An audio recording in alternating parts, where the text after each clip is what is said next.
તમને બધાઈને ઋતુ વિશે શીખવીશ. શેના વિશે? ઋતુ વિશે. આપણા એક વર્ષની ઋતુ 3. પેલું શિયાળો,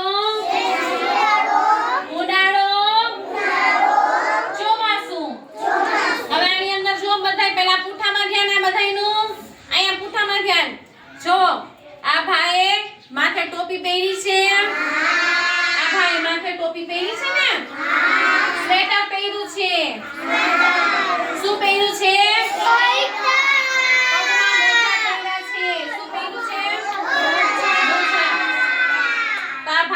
ઠંડી લાગે છે તો ઠંડી કઈ ઋતુમાં લાગે? શિયાળામાં. ઠંડી કઈ ઋતુમાં લાગે? શિયાળામાં. જો પછી જો આ ભાઈ અહીંયા ઊભા છે તો એને તાપ લાગે છે. શું લાગે છે? શું લાગે છે એને? સુરત દાવા